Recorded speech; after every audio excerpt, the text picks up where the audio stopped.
Salut à tous, j'espère que vous allez bien. Bienvenue à ceux-là qui sont là sur cette chaîne pour la première fois. Ici, on parle du droit. Alors, si tu veux en savoir plus, abonne-toi, like et on va commencer. Aujourd'hui, on va parler du divorce. Alors, on va débuter donc avec la définition du divorce. Il faut savoir que le divorce est la rupture officielle d'un mariage civil du vivant des deux époux par une décision judiciaire. Et il est caractérisé par des causes et par des effets. Donc on va voir maintenant les causes du divorce en première partie. Déjà, lorsqu'on parle de causes du divorce ici, ce sont des arguments que l'on peut avancer pour demander le divorce.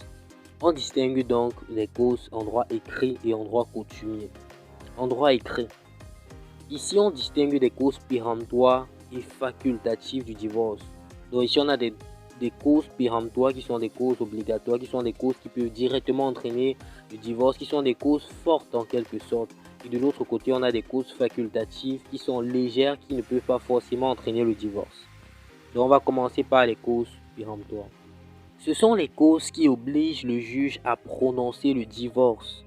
On a donc comme cause péremptoire l'adultère et la condamnation à une peine afflictive et infamante. Parlons tout d'abord de l'adultère. Pour que cet adultère soit effectif, il faut la réalisation de l'acte sexuel et la volonté consciente de commettre l'adultère. Donc on voit qu'ici il y a deux éléments pour qu'un adultère soit effectif, pour qu'il puisse être reconnu. Et donc de l'autre côté, on a la condamnation à une peine afflictive et infamante. Afflictive dans le sens où ça touche au corps, où ça prive une personne de sa liberté pour un temps déterminé, et infamante visant à déshonorer le coupable, nuire à sa réputation.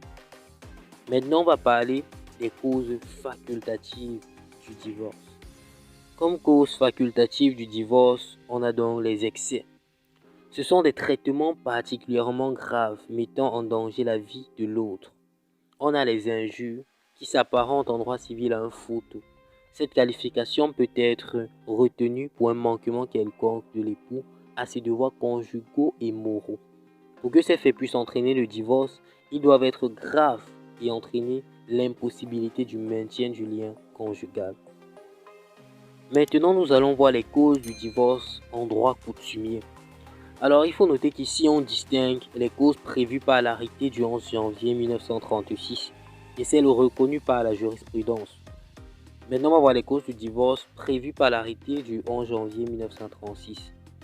Déjà, ici, on a des raisons qui peuvent être avancées par le mari pour demander le divorce. Comme raison, on a par exemple la condamnation de la femme à une peine d'emprisonnement pour crime ou délit, l'inconduite habituelle de la femme, l'absence régulière de la femme au domicile conjugal sans raison.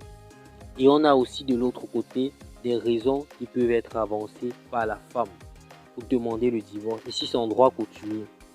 On a la maladie contagieuse grave à elle communiquée par la femme. On a les sévices et mauvais traitements habituels du mari. On a la condamnation du mari à une peine afflictive et infamante. Maintenant, nous allons parler des causes reconnues par la jurisprudence. Alors, comme cause reconnue par la jurisprudence, on a l'adultère, la bigamie, l'abandon du domicile conjugal, l'impuissance du mari, la stérilité de la femme, la sorcellerie et bien d'autres. Alors, nous sommes arrivés à la seconde partie de notre vidéo où nous allons parler des effets du divorce. Alors, quels sont les effets que produit le divorce? Ici, on a d'abord les effets dans les rapports entre époux, plus précisément dans les rapports personnels entre époux.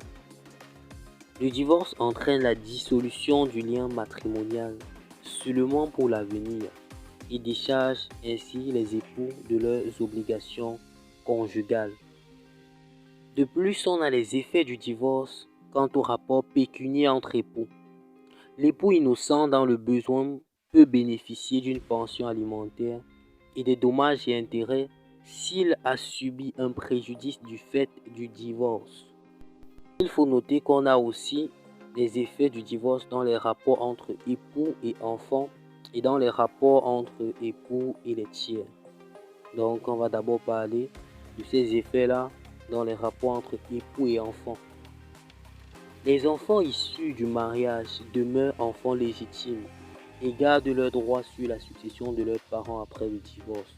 S'ils sont incapables, le juge va confier leur garde à la personne chez qui l'enfant sera le plus à l'aise. Cette garde est provisoire. L'autre époux, quant à lui, dispose d'un droit de visite, d'éducation et doit verser une pension alimentaire à l'autre. Et quant au rapport entre époux et les tiers, on va parler de la dot.